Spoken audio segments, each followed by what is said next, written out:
एक देश में एक राजा हुआ करता था और उनके 4 बेटे थे। एक दिन राजा अपने बुढ़ापे को ख्याल करते हुए अपने चारों बेटों को बुलाया और कहा उनसे, बच्चों, अब मेरा उम्र हो गया है, तो इसलिए मैं चाहता हूँ कि ये सारा इस देश का, इस राज्य का जो कारोबार है, तुम चारों में से कोई संभालो। तो बड़े बेटे ने कहा कि पिताजी, मुझे कुछ और अपनी ज़िंदगी जीना है, तो इसलिए मैं चाहता हूँ मेरे छोटे भाई को ये कार्य सौंप दिया जाए। छोटे भाई ने कहा, नहीं पिताजी, मैं तो अभी सबसे छोटा हूँ, अभी मैं लाड़ प्यार में पलना बढ़ना चाहता हूँ। हो सकता है आप मंझले भाई और संझले भाई को ये सुनहरा मौका दे। फिर उन दोनों ने कहा कि नहीं पिताश्री, हर देश का नीति यही कहता है कि जो सबसे बड़े बेटे होते हैं उनको ही राज्य का उत्तराधिकारी बनना चाहिए। और तब तीनों भाइयों ने हाँ हाँ कह के सहमति दे दी।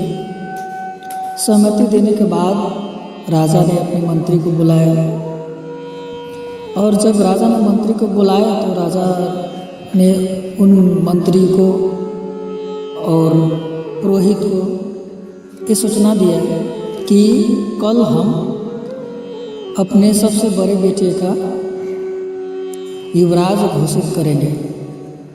तो आप दोनों को काम यह हुआ कि इस राज्य में सारे प्रजाओं को सूचना दे दिया जाए कि कल राज्य समारोह होगा और उसी राज्य समारोह में अपने सबसे बड़े बेटे को मैं युवराज घोषणा करूँगा। मंत्री ने कहा, जी हुजूर, ऐसा ही होगा, आपके आदेश हमारे सराखों पर।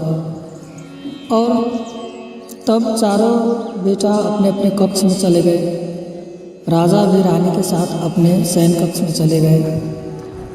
जब सुबह हुआ तो सारे प्रजा, ब्राह्मण और बड़े बड़े मंत्रीगण इकट्ठा हो चुके थे।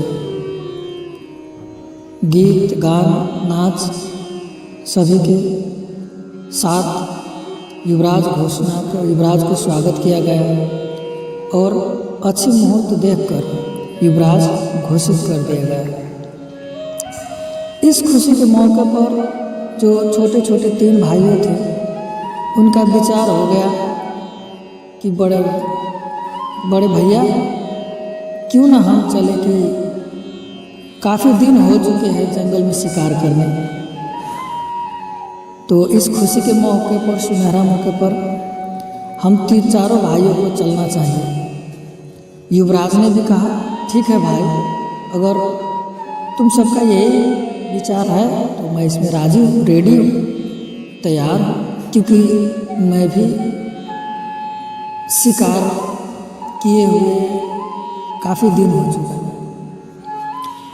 और ठीक है, ये कह करके कल का दिन उनके शिकार का दिन हुआ। चारों भाई सुबह को घर में भोजन किया और चल दिए शिकार करने। अपने अपने घोड़सवारी की और चले शिकार करने के लिए। जाते जाते जंगल में चले गए, कुछ भी नहीं मिला। चलते जा रहे थे, पर उस दिन हुआ है कि कहीं पर कुछ भी दिखाई नहीं दिया, यहाँ तक कि एक चिड़िया भी नहीं मिली। अब चारों भाई सोच में पड़ गए,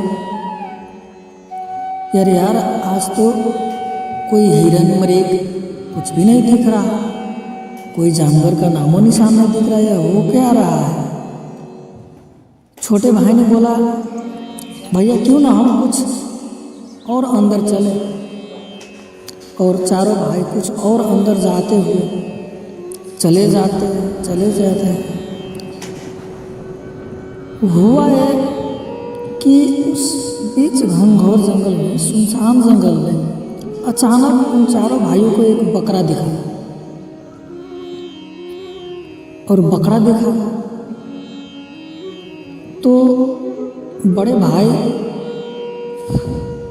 समझदार भी थे, तो उसने कहा अरे भाई ये तो मुमकिन ही नहीं है कि इस घने जंगल में बकरा कहाँ से आ सकता है। तीनों भाई युवा थे, उनको समझ में क्या था, उनको तो बस शिकार करना था।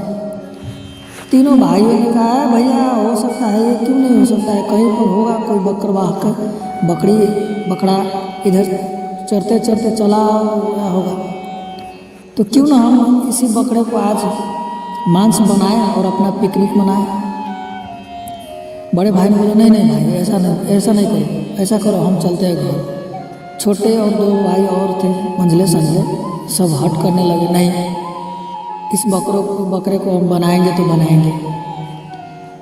अब भाइयों के बस में आकर के, भाइयों के प्यार के कारण बड़े भाई भी क्या करता, चले गए अपने अपने घोड़ा बांध दिए वृक्ष में, पेड़ों में, और चले गए उस बकरे को पकड़ने। पकड़ लिया और सबसे बड़ा भाई था, उसी ने उस बकरे को सर से धर अलग कर दिया और मांस बनाने लगा। मांस बनाया। अब मांस बना करके खोजने लगा कि कहीं पर कोई बर्तन हो तभी तो इसको पकाया जाएगा। खोजने लगे, कुछ दूर खोजते खोजते गए तो एक बड़ा सा मट्टी का घड़ा पड़ा था, और वो मट्टी का घड़ा लेकर आया, ज़मीन के अंदर चूल्हे खाने घड़ा चढ़ा दिया, नदी में से पानी लाया और मांस बना करके उनको समय दो मांस होने के लिए चढ़ा दिया। चारों भाई लगे बैठकर पतिया खेलने और विचार करने लगा चलिए आज कुछ नहीं मिला तो कम से कम ये बकरे तो मिला, आज इसी को मांस बना करके खाएंगे और अपना जश्न मनाएंगे। लगा पतिया खेलने, पतिया खेलते खेलते काफ़ी समय हो गया, आधे घंटा हो गया। तब बड़े भाई ने बोला अरे छोटे जा कर के देख तो जरा मांस बना कि नहीं। छोटे उठ कर के जाता है देखने। जब वो उस हांडिया के पास में गए तो उस हांडी के अंदर में बैठकर बकरा जीवित बैठा मुंह चला रहा था और ये घबरा गए। छोटे भाई घबरा करके सीधा कुछ ना बोलते हुए चुप से मैं आ रहा हूँ भैया कहकर और निकल चुके। अपना घोड़ा खोले पेड़ में से और सीधा घोड़ा लेकर के ऐसा चाबुक मारा कि घोड़ा जमीन छोड़कर उड़ने लगे। ये चले आए। तीनों भाई ने कहा छोटे कहा किधर चले गए, जा तो तू जाकर देख कर के आ। तो सजला भाई था, वो गए। उसने भी इतना ही देखा कि बकरे बैठ कर के मुँह चला रहा था, उसने भी वही किया। फिर मंझला गए, उसने भी देखा तो बकरे मुँह चला रहा था, उसने भी अपना घोड़ा लिया और चुपके से निकल पड़े। तब जाकर के बड़ा कहता है कि मेरे तीनों भाइयों देखने गया पर आ रहा हो कह कर के मेरे भाई अब तक लौट कर नहीं आया, ये हो क्या रहा है और उनको क्या हुआ, किधर चले गए। ये सोच कर जाते हैं अपने घोड़े के पास। उनके घोड़े के पास जब जाता है बड़े भाई तो देखता है घोड़ा एक भी घोड़ा नहीं था, सब लेकर के रफू चक्कर हो चुके थे और इनको समझ में आया कि कुछ न कुछ जरूर गड़बड़ है। तब बड़ा भाई गया उस घड़ा में देखने, तो उसने देखा कि बड़े बड़े दांत वाले बकरा उस घड़े में बैठ करके मुंह चला रहा था। और इसने सोचा कि तभी मेरे भाइयों ने मुझसे दगाबाजी किया, ना कहते हुए घर निकल पड़े। और इसने भी चुपचाप उस घोड़े को न छूकर अपना घोड़ा लिया और तान के चाबुक दिया नीचे जमीन और ऊपर आसमान छोटे बीच में लगे उड़ने। जब उड़ते उड़ते आधे रास्ते पे आए तो अचानक से बकरा एक राक्षसी के रूप में आया और पीछे से घोड़े का पूंछ पकड़ लिया। जब इसने देखा तो तो राक्षसी थी। अपना तलवार निकाला और पीछे से घोड़े का पूंछ कतर लिया। वो बकरा तो गिर पड़े और ये आ गए आप अपने घर को आ गए। जब घर को आ गए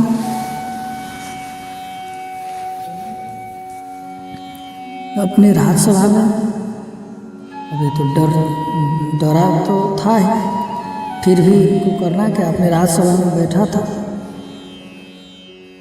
अचानक एक सुंदर परी जैसी स्त्री आई और कहने लगा, महाराज मुझे इंसाफ चाहिए, महाराज मुझे इंसाफ चाहिए, महाराज मुझे इंसाफ चाहिए, महाराज मुझे इंसाफ चाहिए कहने लगा। राजा ने बोला, क्या हुआ, तुम कहाँ के रहने वाले हो, कहाँ से आए हो, हुआ क्या तुम्हें? तो कहती कि महाराज एक बड़े सुंदर सा राजकुमार ने मेरे साथ बहुत बड़े धोखेबाज किए, मुझसे इश्क लड़ाया, मुझसे मोहब्बत किया और छोड़कर चले गए। राजा ने कहा, अरे पता लगाओ कौन हो सकता है वैसा धोखेबाज दरिंदे जो एक इतनी सुंदर सी स्त्री को धोखे दे। और रूप उसका इतना सौंदर्य से भरा हुआ था कि उस राज्यसभा में बैठे हुए सारे लोग देखते ही देखते रह गए, आंखें फाड़ कर देखते ही देखते रह गए। सभी के सभी सुंदरता देखकर मुग्ध हो गए। राजा ने कहा, तुम कहाँ के रहने वाले हो? उसने बोली कि मैं पास के ही जंगल के, इस पास के जंगल के नज़दीक छोटा सा उस गांव में रहता हूँ, वहीं पर मेरा घर है। 4 राजकुमार हो गया और मेरे साथ सबसे जो बड़ा था उसने धोखेबाजी की और धोखे देकर के निकल गया। राजा ने कहा, नहीं ऐसा नहीं हो सकता, तुमको जरूर इंसाफ मिलेगा और इस राज्य में बिना इंसाफ मिले किसी को खाली हाथ जाना नहीं पड़ता, तुझे इंसाफ मिलेगा, जरूर मिलेगा, मैं दिलाऊंगा इंसाफ तुझको। तो उस स्त्री ने बोली कि महाराज पहले आप वचन दीजिए कि मुझे इंसाफ मिलेगा। राजा ने बोला कि तुम कैसे स्त्री हो? राजा के सामने ऐसा बात करते हुए तो उसे डर नहीं लगता? तो कहती है कि डर किस बात का सरकार, आप तो मेरे माँ बाप हो, आप ही मेरे अन्नदाता हो, तो आपके ही आगे मैं क्यों डरूं, आपके सामने क्यों डरूं? राजा ने कहा, ठीक है चलो तुम उसका नाम बतलाओ, तुझे इंसाफ मिलेगा। और स्त्री राजकुमार की ओर हाथ दिखलाते हुए बोली कि यही है वो दरिंदा, यही है जिसने मुझे धोखा दिया। और सबके सब चौंक पड़े, जितने भी उस राज्य में बैठा हुआ था इंसान, मंत्रीगण, ब्राह्मण, सब अपने अपने मुखाकृत से काने खुशी करने लगे। खुसुर फुसुर देख राजा बोला, क्या खुसुर फुसुर हो रहा है? मंत्री ने बोला, सरकार अब कुछ नहीं, हम वैसे हैं। तो कहे नहीं, राजकुमार को लाओ। बड़े राजकुमार को खड़ा किया, मंत्री ने राजकुमार को बुलाया, खड़े किया और कहता है, बाजी की है? राजकुमार बोला, पिताजी मैं तो इनसे भेंटा ही नहीं, मिला ही नहीं, इसको तो पहली बार देख रहा हूँ। राजा ने बोला, अरे स्त्री क्या यही है वो लड़का? उस लड़की ने बोली, जी हाँ महाराज यही है, कल मेरे साथ इसने बहुत बड़ा दगेबाज और धोखेबाजी का काम किया है। तब उनके समझ में आया राजकुमार के कि क्यों न ये जो कल के राक्षसी थी वही है। अब उसने कहा, जी पिताजी तुमसे गलतियाँ हो गई। तो कहती है, बोल तुझे क्या इंसाफ चाहिए? तेरे इंसाफ तेरी अपने ही मुँह से होगा, खुद तुमको कहना पड़ेगा क्या इंसाफ, कैसा इंसाफ करो। उस स्त्री ने बोली कि महाराज, मुझे एक ही इंसाफ चाहिए, मेरे और उस राजकुमार के विवाह संपन्न हो जाए। सबके सब चौंक गए, क्योंकि राजा ने वचन दे चुका था। तो राजा ने बोला, ठीक है, चल, तेरे साथ ऐसा ही होगा। पंडित जी, अच्छे मुहूर्त देखिए और बतलाइए कब का मुहूर्त है। पंडित जी ने बोला कि सरकार, परसों सुबह के 10 बजे अच्छी मुहूर्त हो रही है। राजा कहता है, ठीक है, शादी की तैयारियाँ किया जाए। और उनको लेकर के मेहमान कक्ष में जाकर के रख दिया उस स्त्री को। जब रात हुई तो राजा अपने कक्ष में टहल रहे थे। राजा को प्यास लगा। राजा रानी की कक्ष की ओर जा रहा था, तभी उसने देखा उस स्त्री को बड़ा भयंकर सा रूप, बड़े बड़े दांत, बड़े बड़े हाथों में नाखून लेकर के अपने केस सहलाते हुए अपने कक्ष में, अपने शयन कक्ष में बैठी थी। जब राजा ने देखा तो राजा भी समझ गया, ओ, ये कोई मानव नहीं, ये तो दानव है। और जाकर के अपने पुत्र के कक्ष में गए, बड़े बेटे के कक्ष में गए और उनको जगाया और कहा कि बेटा, मैं तो उसको वचन दे चुका हूँ, तेरा विचार क्या है, तेरा राय क्या है, तेरा राय जानने आया हूँ, और तेरे साथ हुआ क्या क्या वो मुझे बताओ विस्तार से। तो राजकुमार ने कहा कि भाई पिताश्री, हम चारों भाई कल गए थे शिकार करने और सारी कहानी बतलाया। तब राजा को समझ में आया कि इसको करे क्या। सुबह होने से पहले राजा पंडित पुरोहित को बुलाया और पुरोहित से पूछा कि इसका क्या हल हो सकता है। तो पुरोहित ने कहा कि क्यों न हम इनको फिर से दोबारा सर धड़ से अलग कर दें, क्या यह संभव कैसे है। तो पहले देखिए क्या होता है, कल होने दीजिए, परसों का बात है, शादी तक का दिन परसों तय हुआ है, तो कल तो होने दीजिए। अब महाराज, मैं कोई न कोई उपाय जरूर ढूंढ लूँगा, आप जाकर के आराम से अपने शयन कक्ष में आराम कीजिए। और जब सुबह हुआ तो उन कन्या को भोजन के लिए बुलाया गया, और क्योंकि सुंदर स्त्री थी, उनके लिए मेहमान नवाजी में कोई कमी ना हो, तो अच्छे अच्छे खाना और मीठे मीठे पकवान बनवाए थे। और वो गए, उनको ये तो अच्छी नहीं लगी, कोई पकवान वो खाना नहीं चाहते थे। फिर भी जब खाने लगे तो उस राज्य में, उस राजघराने में जितने भी आदमियों के लिए खाना बना था, वो सब भोजन अकेले ही ग्रहण कर और कहने लगे, मुझे और चाहिए, मुझे और चाहिए। तुरंत राजा ने पुरोहित को बुलाया और कहा कि पुरोहित, क्या उसको हल कुछ निकला कि नहीं। निकल गया महाराज, कहकर पुरोहित ने बोला। तो क्या है? तो महाराज, पहले इनकी पेट तो भरिए, पहले इनको खिलाइए पिलाइए, तो नहीं तो हमारे राज्य की बदनामी हो जाएगी। एक स्त्री को पेट नहीं भर सके हम, कैसे राज है और कैसे राजा है। राजा ने बोला, ठीक है, तो क्या किया जाए। पंडित जी ने बोला कि एक बड़ा सा तालाब खनवाइए और उस तालाब में जो जो कहते हैं वो सभी खाने का वस्तु सामान रखिए, तब इसका हल, कोई ना कोई हल जरूर निकलेगा। राजा ने तुरंत सैनिकों को ऑर्डर दिया।